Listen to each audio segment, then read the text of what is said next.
Now we are going to start the fourth and the last block of the conference.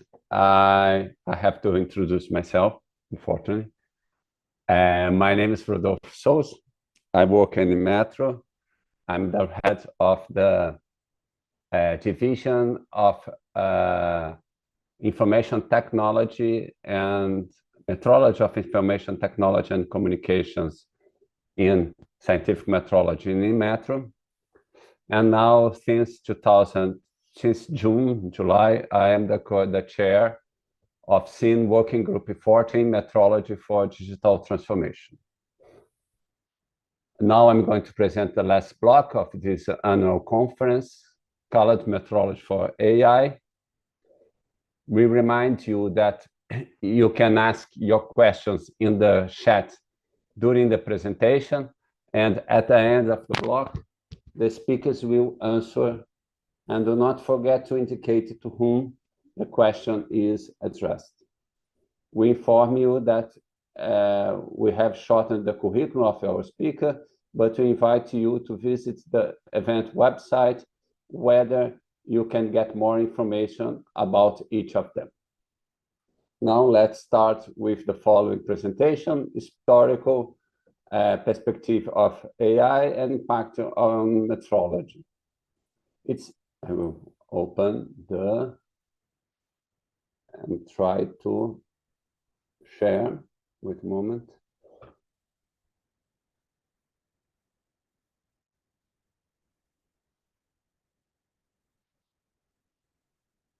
I hope it's this one.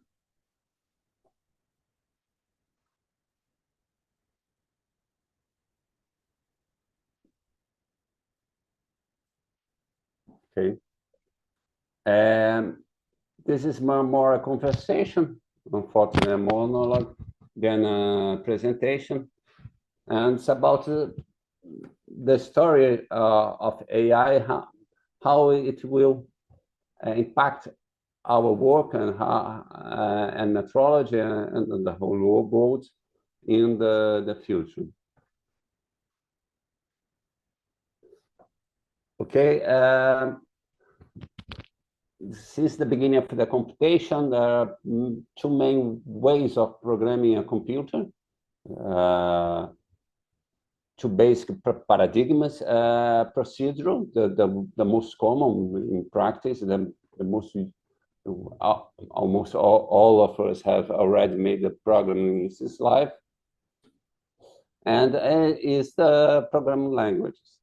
And another way to program a computer is machine learning. Let the computer learn what it has to do. Okay, is established in the 50s. It's not new, at least theoretically, but it became more widely used in the last 20 years. And there are other paradigms of computation: Turing machine, lambda calculus, quantum computing. Most of them, these ones are more theoretical for understanding of computer limitations, computer complexity, quantum computing's recent research area. But all computer models could be reduced to a Turing machine, at least for comparing itself between them. And quantum computer has a very interesting feature that it could be more quick in some kind of problems than the other computer paradigms. But this presentation is not for quantum computing. Okay, procedural programming is what I said everybody is used to. It's simple. Okay, we can make a program and it's easy to reusability, and I will not say easy to debug, but it's possible to debug. Always has some bugs in the systems, but is we can understand what is going on. What's the disadvantage of this kind of program? Since the 50s, we try to do some things that humans do using this paradigm of computation, and we have always failed to do that. Okay, and we can continue. Machine learning. Machine learning is a paradigm where the system learns from the data. So we need data, the foundation machine learning, more data, better model.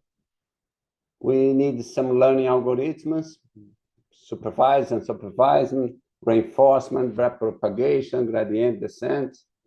And after that, we have a model that we put to work and give the results. The advantage, emulate some things that a human can do, but it's hard to explain and understand the behavior, at least for large models. Needs a large amount of data to train, and it consumes more computer power resource than traditional procedural language. And this is explicitly in energy. More computer resource, more energy consumption. It's not good for the environment. Okay. What's about machine learning? Machine learning is a subset of artificial intelligence. And artificial intelligence refers to computer systems designed to perform tasks that typically require human intelligence, such as reasoning, problem solving, understand natural languages. And it encompasses various technologies, machine learning, deep learning, natural language processing, but also some traditional logic and procedural paradigms is try to do artificial intelligence in the past. The beginning of this century, it was many research in artificial intelligence using logic, semantics is the common thing. And there is some algorithms on machine learning. Linear regression is one. This old algorithm every engineer has used once in his life, and many other algorithms. And some bio-inspired algorithms. It was another research area that was very common in the 90s and beginning of the 20s. Genetic algorithms, anti-path, particle swarm optimization, bee algorithm, algorithm that inspired in biology. The idea is have the biological systems has 1 billion years to evolve. So their systems should have some good points that we can copy and use in our computer systems. And one of them, the most successful, is the neural network. We call this area now deep neural network or deep learning. Neural network with many nodes, many layers, and this is the most successful of this one. This is a figure of neural network. Each node it's inspired in a neuron, human neuron.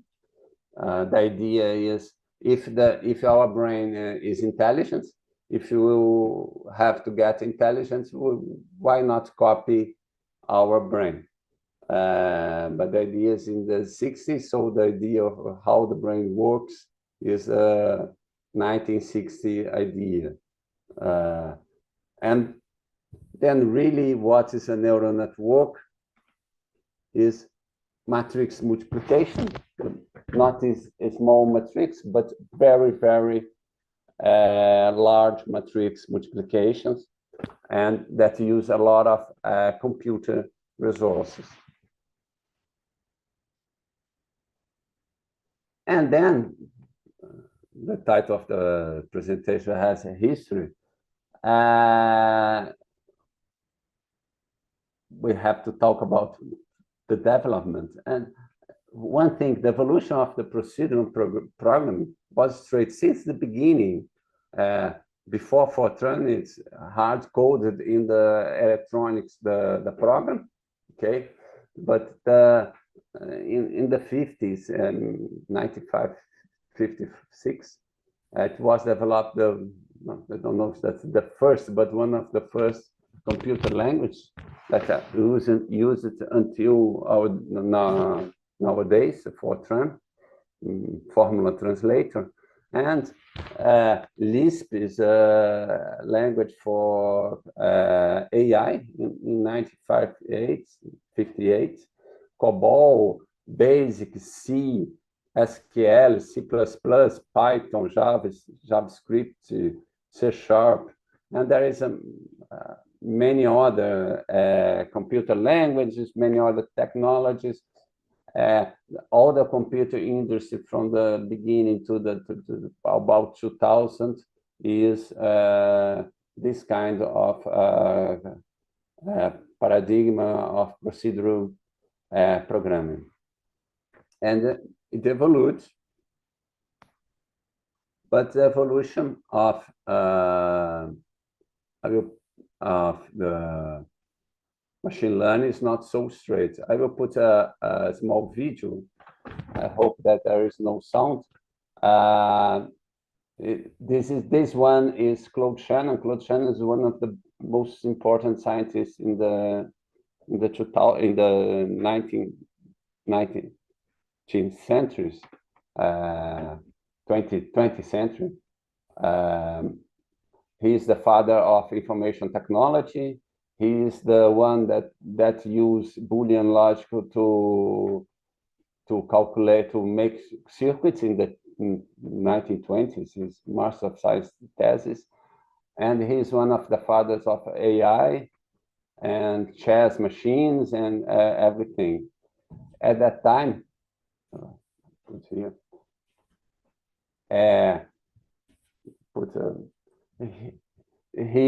is this project in the 50s, when he was in the Bell Labs, he used as a mouse.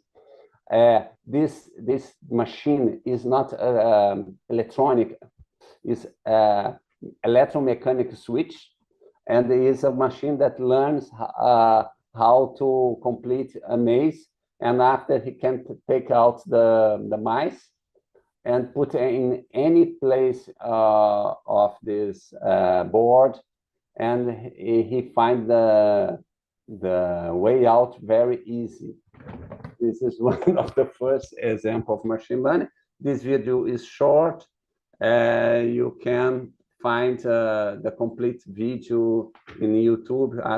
Put Claude Shannon with 2 N's, and you can find this video. Is very interesting to see a machine that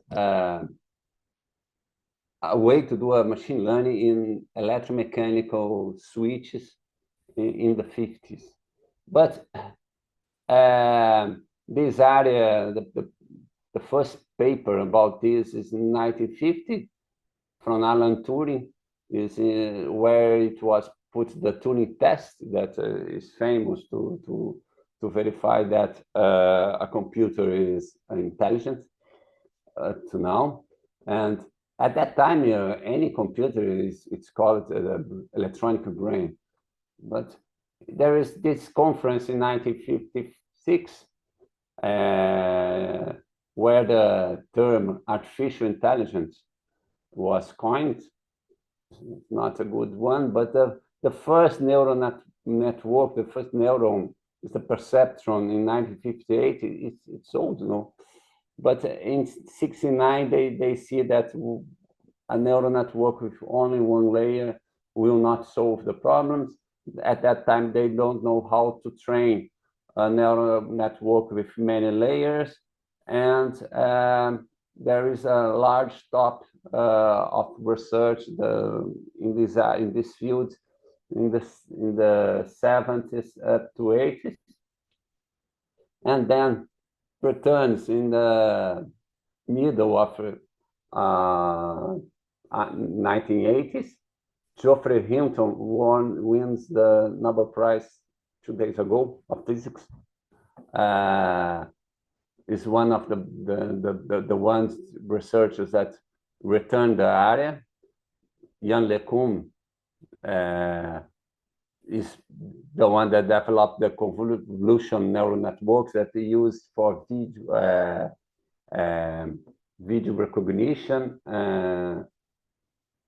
In 1989, he's both of them win also the Turing Award some years ago. But even at that time, the starts again research, but stop again. There is no real things that a neural network at that time it would be much better than the normal programming. In the 90s, in the university, there is a MATLAB has a toolbox of neural network. Everybody plays with it, even myself. But really, at that time, there is few applications in this field, and there is no really the majority of persons don't believe that what is going on in the last years, don't foresee that it will explode 20 years later. But again, in 2007, NVIDIA has at that time it develops computer gaming boards, GPUs. It's a market that finance the development of that, and the GPU is also good for some high power computing calculations. And at that time, they in 2007 they put on the market board that's not only is a game board, but has a library called CUDA that you can research in any fields of engineering, programming the CUDA, and it's very well for doing vector processing. So and it was very useful for the machine learning. Then we have AlexNet, the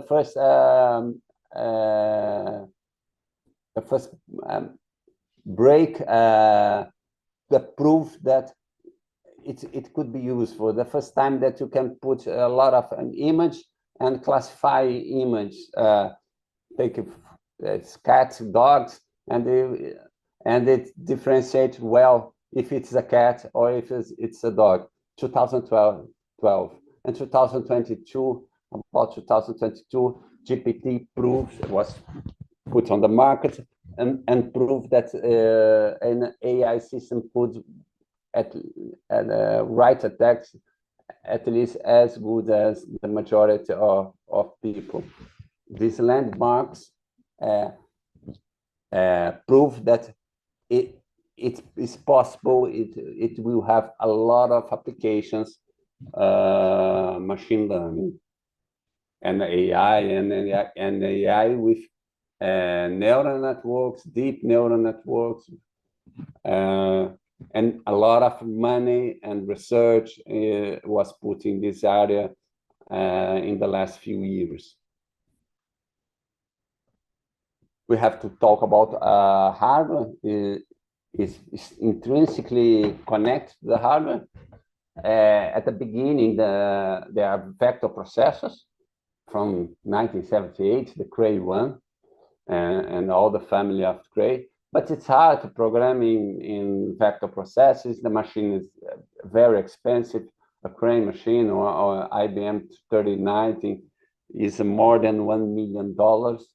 And it became, and high power computer is not so spread area. It's a niche area. The computers, the home computer, the desktop, the workstation became so powerful that for many applications you can do it in your computer. A good PC or a good SunSpark at that time, and this kind of mainframes take obsolete. And then one idea is massive parallel processing with common chips, common 3086 chips. The Beowulf was a landmark. It's an idea from some people from the NASA, and they take some old computers, Ethernet switch, common Ethernet switch of the market, put together 50 to 100 computers. They develop a software, put online, put in a free software license, and it became the high performance computing became this many parallel processor with common processors for desktop or for servers, and everything but it's for small markets, forecasting, weather forecasting, physics, simulation. And then we have the large supercomputers at that time. There is a list of the 500 large supercomputers, and all of these from the 1995 to up to now is with multiple, many massive is hundreds, thousands of conventional computer CPU processors. But CPU processor is not good for, it's not exactly developed for matrix multiplications. That is what is needed for deep learning, for neural networks, and some simulations, computer simulations.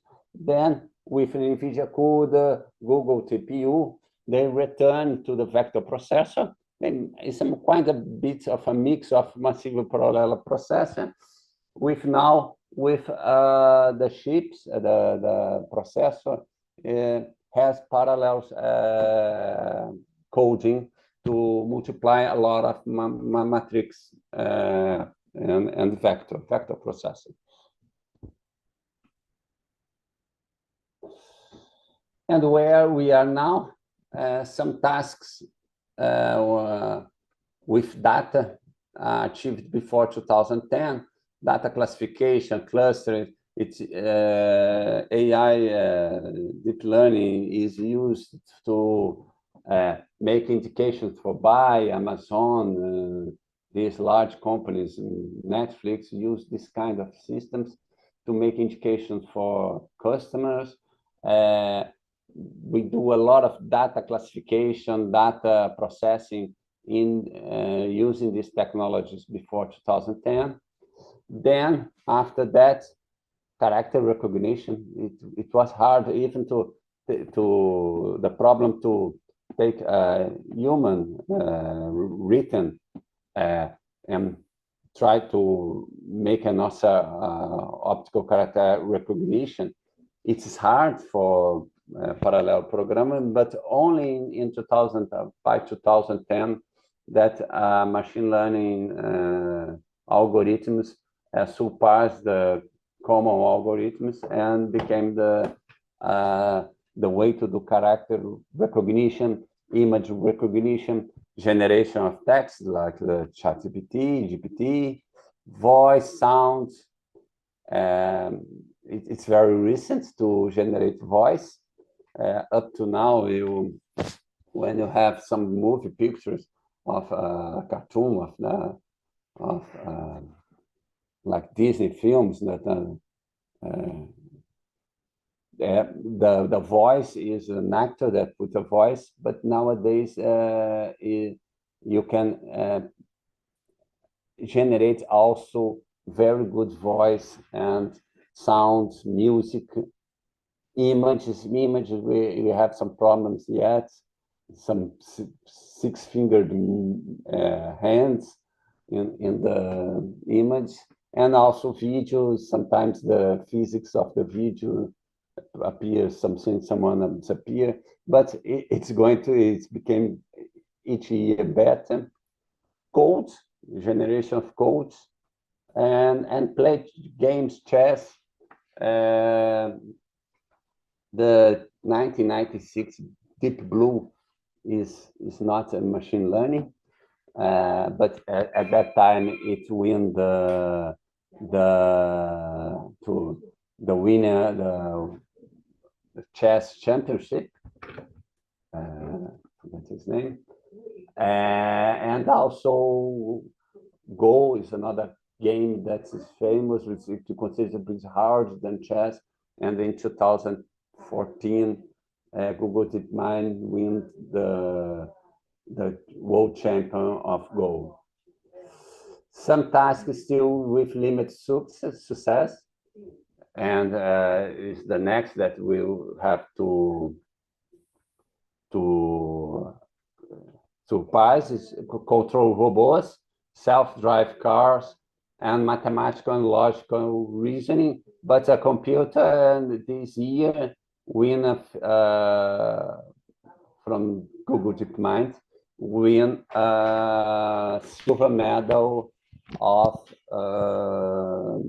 mathematical Olympics, and it became much better each year. But at least up to now, don't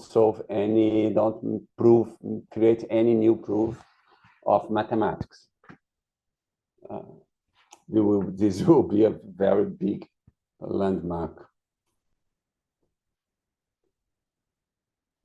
Okay, but there are some things. Technology is one thing, products is other. We have already, we don't have, at least now, a killer application for generative AI. For ChatGPT is more a proof of concept than an application that it's entering all business process, like a mail, like PowerPoint. We can use sometimes this kind of technology, but really we are not want to pay for this kind of application yet, and we don't up to now substitute people with this, but they foresee that in very short many jobs will be lost in this, using this technology. Of course, there is energy expenditure. It takes a lot of energy. They are talking about using nuclear plants or large sun plants, solar power plants to power this machine. And there is some data shortage that almost all data that are easily available was already used, and that they don't care much about copyright. I will not say they make piracy of the data, but now everyone that holds data will be more concerned about to give the data for training AI, at least for free.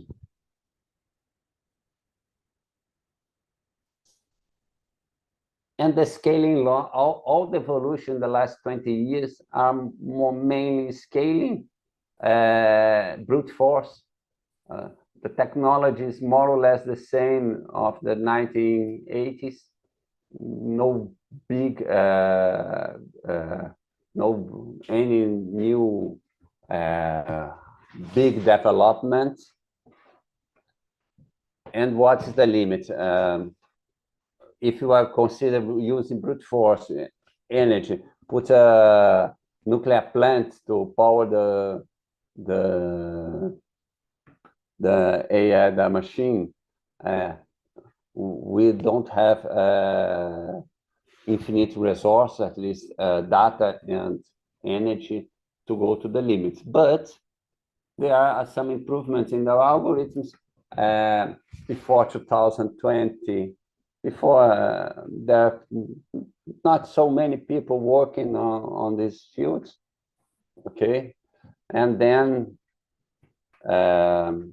explode. You can go to archive and see how many publications on archive in this field. There is one topic there, AI, and we can look there. And you see that each day there are hundreds of articles, papers published on archive. It's a good, and if you put a lot of people working on things, some good ideas will happen. There are many possibilities to algorithm improvement. And we can mix symbolic logical procedure with AI, neurosymbolic AI. And there will be explosion of research and papers in these fields, okay? And innovation, and probably a lot of new products in the market in the next few years. So some mathematical limits are hard to break. I put hard, not impossible, because there is no proof of the NP problem, PNP problem, complexity problem. If you can prove this, we are going to win a $1 million prize from Clay Institute. And we have a big question: what's the limits? And with this question, we have another question: how it will impact us? Us is metrologists, the people that are listening today. Possibly more than the introduction of computers, internet, smartphone. The people from this Gartner group and the other companies that foresee the future say that it could be the great evolution since the fire or the wheel. I don't know. I'm way 20 years ago, they say that the IoT at 2020 will be billions and billions and hundreds of billions of devices. I'm looking for these devices everywhere and don't see so many. But there is this prediction, there's foresee of the future. It's hard to make predictions, and we have to be prepared for it. One thing that I could say, that everything that we are doing in digital transformation must be reconsidered. And someone could ask me during the questions if we have to reconsider why we are doing anything now. And I can say I will answer this question before now. There is a wave, a large wave coming. I live in a beach city, a large wave coming, and we don't want to be catched by the wave. We want to surf this wave, and to surf the wave, we have to be on the board, swimming, looking for the weather, looking for the beach, looking the sea, and see which one is a good wave to surf. And when we find a good way to surf, we have to swim to catch it, this is what we are doing now. And this is, I think, the role of Metrology Working Group 14 in SIM, not only to us, but to all SIM, to look the weather, everything, and see which wave we have to serve. And there will be impact in our jobs. The way that many things, there will be impact in probably in our business. Okay, we are some sector of the business. Inside the Metrological Institute, the way that we are doing nowadays, we take, okay, we are going to automate a system, take a Python, program something. I think that next year and in the next few years, it's not being this way. I don't know exactly what is going on. I prefer not to make predictions, but I think it's not this way.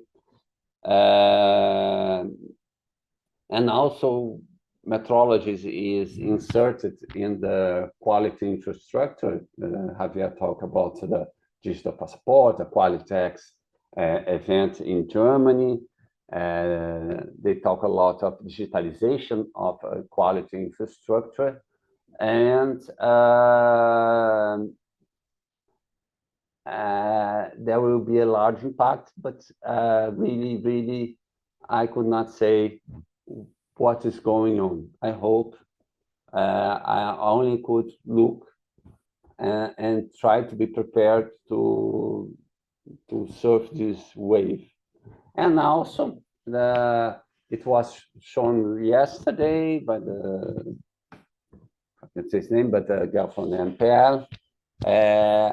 The metrology is going to be called to try to solve, to help to solve the problem of trustworthy AI, to give confiability, confidence in the AI systems. Is an area of quality infrastructure, safety. Some of them, if you put an AI to control a robot or even a car or an airplane, smaller planes that are flying cars, that is going to, they promise to going to be common in the next few years inside this decade. So someone in the quality infrastructure should have to look these systems, and the one that has technical researchers is the Metrology Institute. So we have to be prepared to work in this, although it's not easy, but it will be in our responsibility. And to end this presentation,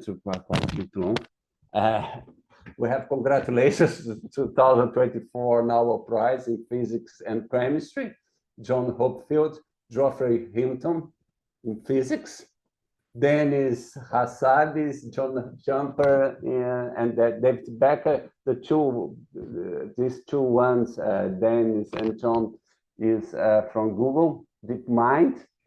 And won the Nobel Prize of Chemistry this year. And next year, the Nobel Prize of Literature is going to a book written by AI. This is one thing that I can foresee. And I take a quote from the Google DeepMind blog that worries me, that artificial intelligence has long shown incredible potential for use in scientific research, and AlphaFold, the thing that won the Nobel Prize, was a proof of concept as a proof. As more scientists adopt AI for use in everything from building data to simulating experiments, drug design, modeling complexity, discovering novel solutions to extant problems, and building upon existing knowledge, we will continue to see foundation scientific breakthroughs in years ahead. okay? I do a lot of projects on my life. I do a lot of proof of concepts. None of my proof of concepts won a Nobel Prize of Chemistry, unfortunately. And this is the end of my presentation. And I thank you. I will have to call Claudio Miceli. Okay, I will present you. Sorry, I talked too much. Thank you for the attention. And now let's go to the last presentation that they called Explaining Tiny ML, Creating Distributed Knowledge in Industry 5.0, which will be presented by Claudio Miceli. Claudio Miceli graduated in computer science and holds a master's degree in 2010 and a PhD in 2014 in computer science from Federal University of Rio de Janeiro. He was chosen by the Ministry of Science and Technology to represent Brazil at the BRICS Young Scientists Forum in the area of cyber physical systems. The professor was also awarded Young Scientist of Our State Scholarship by FAPERJ. Currently, the aforementioned professor works in the graduate program Systems Engineering and Computer Science at the Institute for Computer Research Application at Federal University of Rio de Janeiro. It's a privilege to have you participate in this event. Please go ahead, Claudio. Thank you very much. It's an amazing opportunity to be here. It's a pleasure to be here and hope you will enjoy this. My works explain real-time machine learning, creating distributed knowledge in Industry 5.0. It's presented by me, Claudio de Farias, but it's the PhD work from my student, Luis Felipe Copes, is also here. Copy if you want to. No, he's here, believe me. So, the main idea of our work is this: the Internet of Things and cyber physical systems is not a concept, it's not an idea. It's something that is already in here. That's something that is already being deployed and being used, and it's not something new. We have an estimate made by Siemens on 2020 that there were around 65 billion IoT devices already deployed in the world. And up to 2030, 2035 would be 1.5 trillion devices. And at this point, the most of the traffic on the internet will not be human anymore. It would be by sensors, by devices, exchange machine-to-machine communications. And this changes how we understand data. This changes how we understand communications, how we understand decisions. And as we can see, this three-layered architecture at my right, your left. So it's you can see that the phases of the IoT at the beginning, the networks, they were single application, single network, meaning that I have a sensor network to a given application. That was it. In a second phase, we called shared sensor networks. We had a network that was shared among cyber applications. So I have a sensing infrastructure that could be used to tackle among applications. And nowadays we have this three-layered architecture, because since those applications began to enrich themselves as it's usual, it becomes more difficult to handle the decisions in all phases of the sensing activity. But there are some kinds of applications that need to have a decision close to the phenomenon that is monitored, such as heart attacks or any electrical grid problems. So we created this three-layered architecture where the sensor tier has less processing power, less memory, but it's close to the monitored phenomena. An edge layer, that's where it comes, edge AI, edge computing, that is an edge to the internet itself, where you have some more power, but still close to the monitored phenomena, and the cloud tier, when I can gather the data of all those sensors or different networks to have a broader perspective, a data fusion approach to those activities. And in here, I have a lot of processing power. I have a lot of possibilities, but I'm not too close to the environment. So in this change, what I'm trying to do is scheduling the decisions and the processing power regarding the necessities of each application. So this led us to the concept of Industry 5.0. What's Industry 5.0? Industry 5.0 is it's a type of smart environment where the environment's endowed by sensors collecting data at every moment, trying to enhance decisions. So it's a type of industry that does not go only into the production, but tries to, by the use of AI, by the use of automation, by the use of computer networks, try to build digital twins, try to build these digital constructs able to predict the behavior of applications on my network. So I would have been able to produce with mass customization, instead of mass production, I would be able to mass customize in a level that would be really cost effective. And I would be able to customize even the applications to the needs of the clients, leading to what we call the cognitive cyber physical system. And the points of this infrastructure is that it's sustainable since it requires less resources. I'm not building up on mass production. It's resilient since I can predict failures. I can use data to try to predict those things are in my environment, human-centric, since it's cognitive-based, it's context-based. So this is something that's very powerful. It is where we are at. We have been discussing Industry 4 for a long time, but in a world that is in climate change, in a climate crisis, it's necessary to use those tools, even this contradictory, because the AI requires a lot of electrical resources, but can be used to face the climate crisis that we are facing off. So in this sense begins what we call time machine learning, because those approaches does not have to be so costful. And if we could bring the power of machine learning instead of in the cloud, where it takes a lot of resources, close to the monitored phenomena, and then just fuse those decisions, this is something very powerful. This time machine learning phenomena actually means to bring those typical machine learning algorithms to constrained devices such as sensors. As you can see here, this is an Arduino Nano 33BLE Sense. It's a time machine learning based sensor that costs in the Arduino store for like $20. So this is really inexpensive, and this is an ongoing work from the community since 2019, 2020, and this is the first book on the topic led by Pete Varden. Pete Varden is a former Google engineer that led the project inside of Google. And the first aspect of this time machine learning is to be able to like place into a 16K run sensor speech recognition. And so how can we do that? How can we leverage those algorithms that are really complex, that are really enormous in sense and size of those sensors? This is an ASP-I.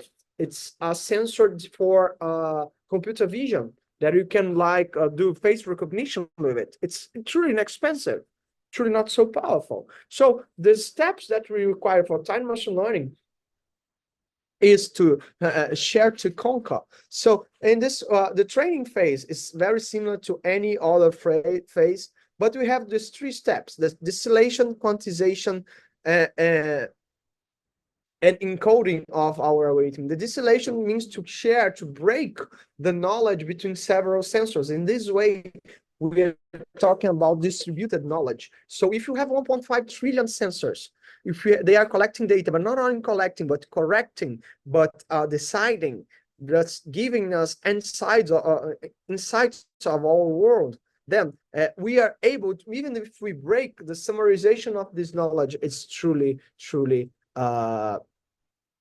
precious.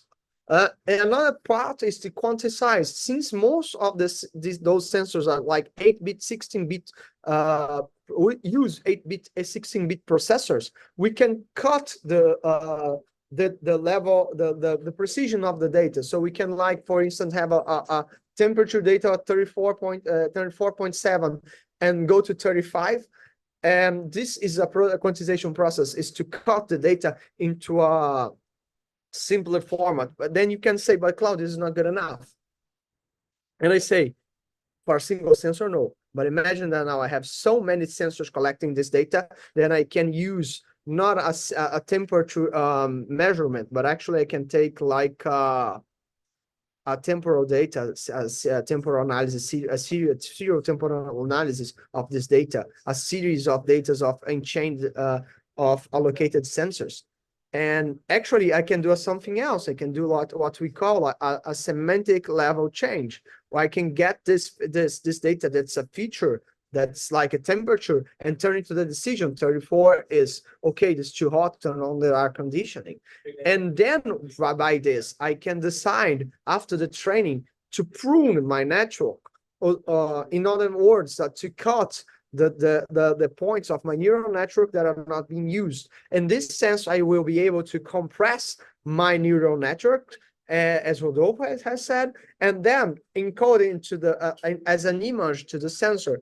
And then I can do this inside of the sensor. There are several strategies to that. I can do the training outside, and I can do the classification side of the sensor. I can do on-device learning. Each of those approaches are meant to be cost effective, but they are meant to be to different scenarios. Okay, so we can do a lot of leverage in this. And this problem is not a new problem to try to tackle things in resource constrained environments. And if I'm talking about like computer vision, I have algorithms like the CNN, convolutional neural networks, as traditional way. And CNNs are not new. We saw in Rodolfo's presentation that Jan LeCun has proposed in the 80s. And perfect, it's great. So since it was proposed in the 80s, well, how can we not adapt those? Since those sensors nowadays have the same processing power as the computer in the 80s. So we can try to summarize, we can try to bring those techniques inside of those sensors. And a lot of the things that we do on my lab is try to see those computations inside again. So one of the problems is, since those sensors will be industry beyond smart cities, will be on a lot of problems, will be on medical activities, will be on watches collecting heart attack data.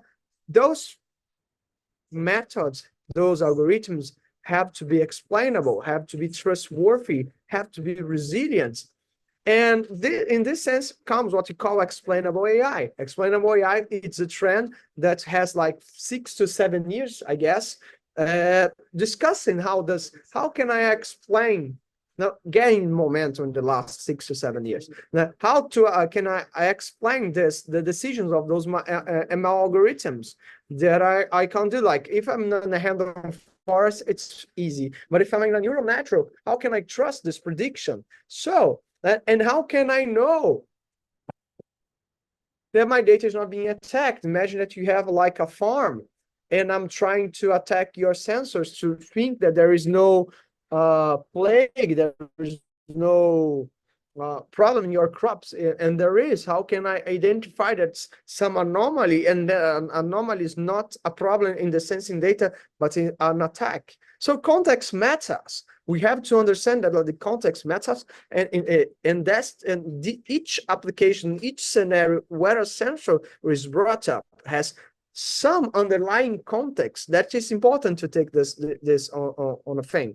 So to understand frauds, to understand corruption, to use this as a public tool to avoid problems, to combat crime, you have to understand those concepts. For instance, the small things such as temperature. If I buy a temperature system, air conditioning system from Brazil, is completely apart from a air conditioning system in Sweden, for instance. How can I understand this as a measurement tool?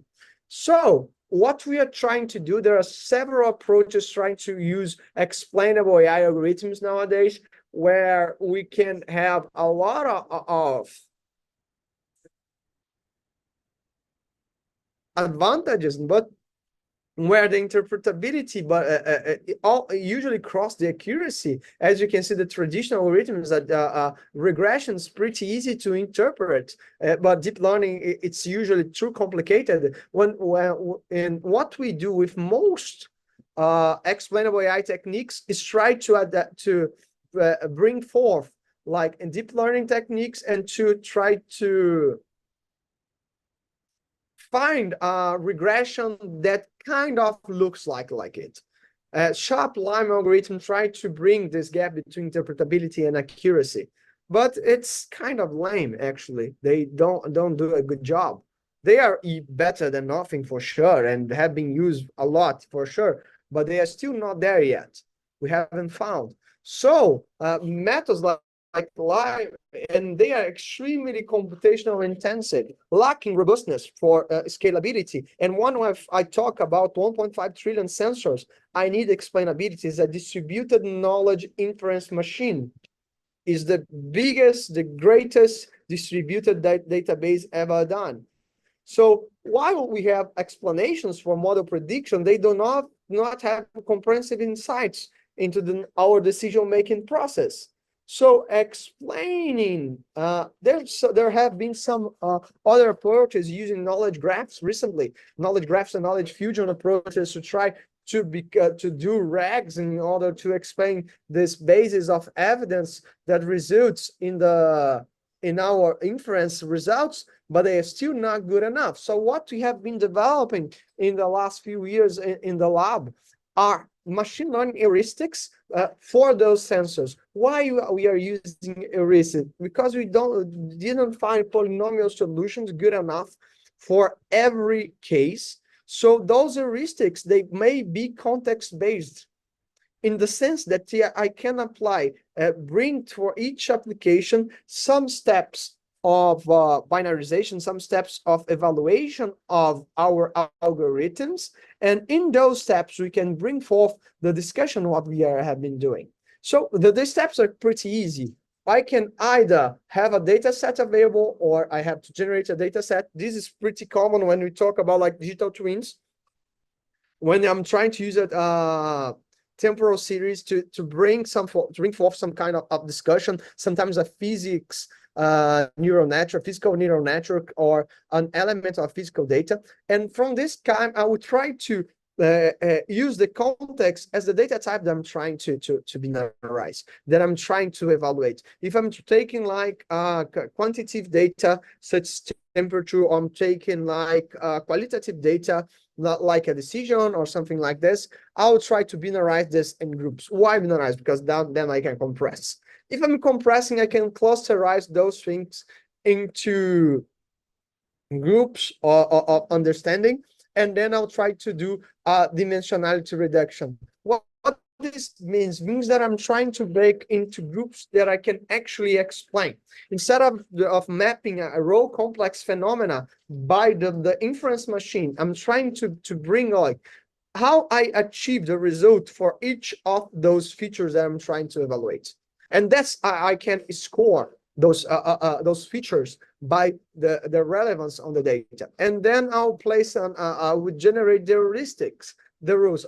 For this group of data, I'll have these characteristics. So if I have these characteristics, such as temperature values, such as accelerometer data, these things will occur.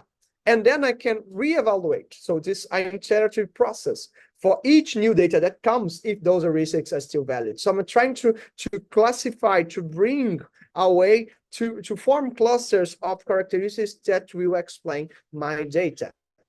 And the results are pretty good.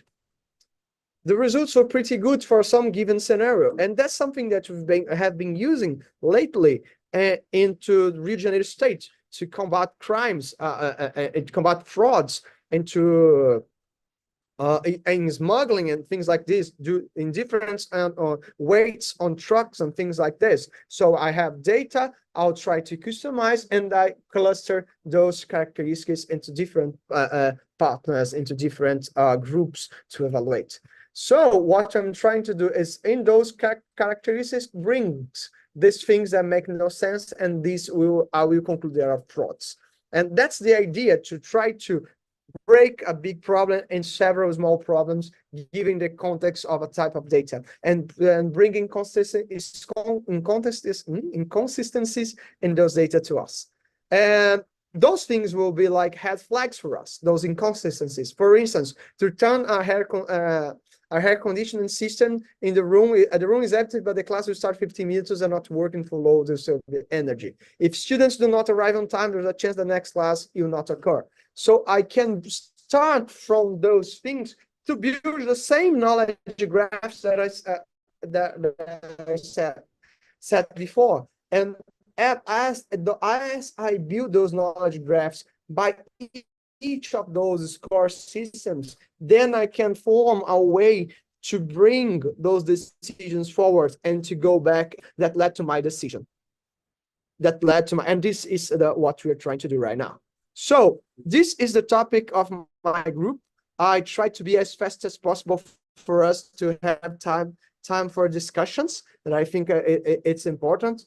Thank you very much for this opportunity, and I'm open to questioning, and I can bring Philippe in this time. Philippe, can you bring here?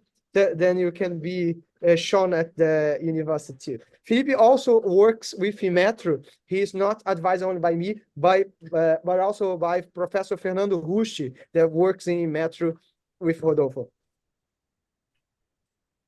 Thank you very much. Thank you, Claudio, for your interesting presentation. It is amazing how artificial intelligence covers more and more fields of technology, in this case, embedded systems. Now we are going to questions. There is the first one here from Anonymous. Only one question. Greetings, everyone. I have one question for Rodolfo, and this is the following one. What do you think it means that a current physics novel went to Hinton and Hopfield with their work for foundation discoveries and inventions that enable machine learning with artificial neural networks? I didn't understand the Nobel Prize, the Nobel Institute. I'm not a physics, but really, it's not a physics work. Okay, it's computer science. Computer science is not physics. Mathematics is not physics. Never a mathematician win a Nobel Prize for a mathematician proof or something like that.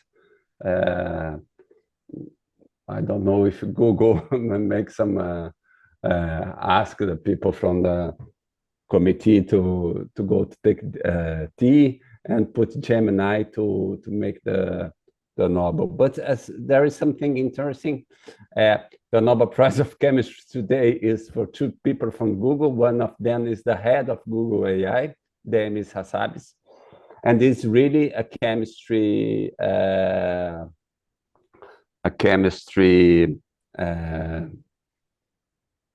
work, but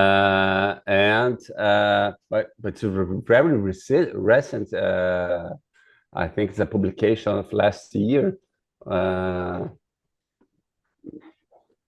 but it's very important and interesting. And really, one thing is, okay, the Nobel Prize say, if these things wins the Nobel Prize of physics and chemistry, why not metrology could work on physics metrology and chemistry metrology and everything?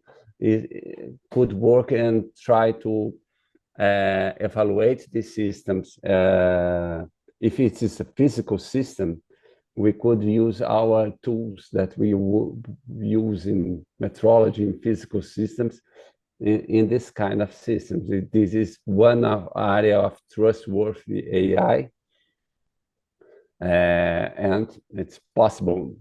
But really, I didn't understand the Nobel physics. If there is no any other questions here, Javier, you are here? Yes. Yes, can you open? And there is another on the chat from Brian. Brian, could... I know, it's only thanks, not a question. Thank you. Javier, what do you think about AI and metrology? You are now in Germany with the QualityX event. What can you say? I give my personal opinions that will change a lot of things, and we we have to be prepared. But what do you feel about this? I'm gonna tell you know what I feel about it, but what we have a discussion over here during the last 2 days. There is no doubt that AI is gonna be taking over a lot of activities, and it's gonna be helpful in a good way for a lot of activities. But that's where the QI starts getting into this also digitalization process. There is no doubt that the AI has to be, I don't want to say controlled, but we have to, and we don't want to say regulated, but we know that the information that we input to process the AI has to be information that has been cured, let's put it like that, right? And that is the concern at this moment. What we're trying to do, and by we, I mean all the quality infrastructure entities, is trying to make sure that at least when these different AI programs or platforms are designed to forecast any future decision based on the information they have, that information is as accurate as possible. And then that is, as you were mentioning before, where the data comes in, which is really important. That data has to be cured in the best possible way.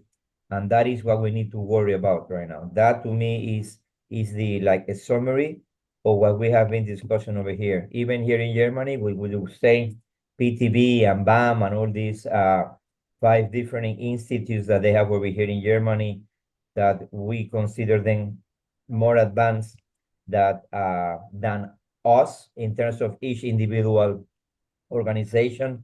They are also concerned, same way as we are doing in SIM, about how could AI change the future if it is not controlled, first.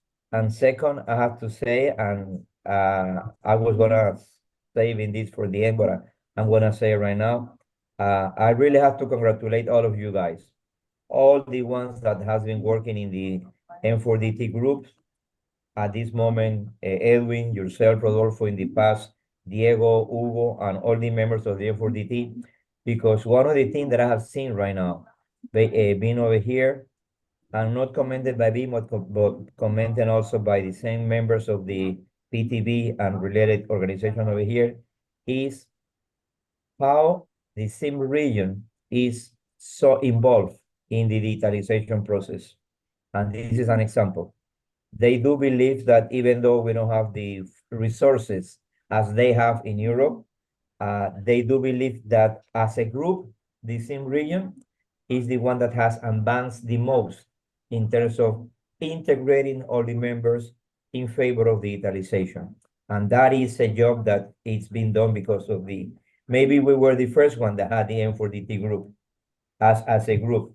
And then maybe we were the first one that trying to get together QI organizations, bodies, accreditation, standardization, and metrology. And maybe it was because many of our members deal with the 3 activities in just one institutional body, such as in Metro. So maybe that is the why. But they are really impressed over here on how fast we have been advancing in this digitalization or data transformation process, even though we are not at the top. But they even mentioned that many of the SIM members are involved in most of the BIPN and IML groups in terms of digitalization. And today, all the speakers basically are also involved in some of those groups. And that is a proof that yes, SIM is doing, is having a good pace, let's put it like that. So congratulations to you as the new chair of the M4DT group, and to all the members of the M4DT group. Yes, and we hope to fulfill your expectations on us.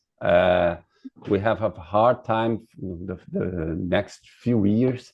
Many things will going to change, and we have and I think the idea of the image of the surfing, we have to surf this wave, and it's not easy.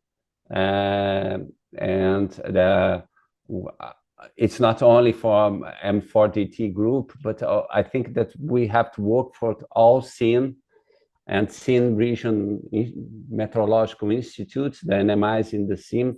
There are many countries. Some of them are very big, like the James Frederick NIST is very big, but some of them is small. But if you join our force together, I think it will be very good for the region and for metrology as a field in everywhere. And for the society, we are here for the society and for the quality infrastructure and to help the people in their necessities. So if there is no any more comments, I think that the time is going on. I will have to finish this session. Unfortunately, we could speak a lot, and there will be next events. I think next year we can organize some M4DT days also, and get to discuss with the same people. I have to thanks a lot for the people that attending this event. It's more than 100 people, about 150 people. Thank you for your time. I think it is. Thank you for being committed to digital transformation. It's not us, it's not myself, it's not Javier, Edwin. It's you that are going to make the real digital transformation in your institutes, big institutes, small institutes. This will change our job in everyone. So I have to thank you, and I would say that we're organizing again the M4DT, the Metrology Working Group 14, the task force, to cope with these new technologies, new necessities, digital product passport, quality X, AI, everything is. The evolution of technology is very quick, very in a pace that hard to get, and we would like to help, and we would like to participation. I will get the email for everybody. I will send a mail to participate in the events, to participate in the task forces, to discuss, to work, to contribute in the digitalization, digital transformation of the region and the metrology as a whole in the world. Thank you for everybody. And I think, do you want to say something, Javier? Now that I just heard you, I just want to also mention one of the few comments or closing comments that were mentioned over here when we closed the QI Digital today. We are all worried about how AI might change in the future of the world, but the consensus today was that if we act quickly, innovation and data transformation will need to use QI to have good data. But we also have to be concerned that we need at this moment all the data transformation and AI tools in order to act quickly and develop all the QI activities and measures that we need to actually be the guardian of the of the data transformation in the future. So that will help us to act faster today. Digitalization will help us to act faster today, and we will be the one that helps digitalization to be as best as it could be in the future.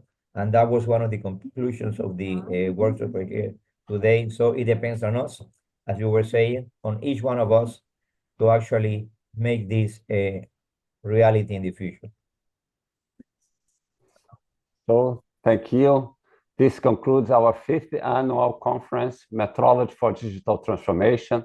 I hope you enjoy it. You will find all the information about the event on the website where we registered.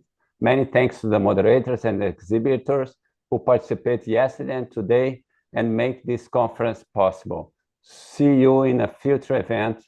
Good afternoon.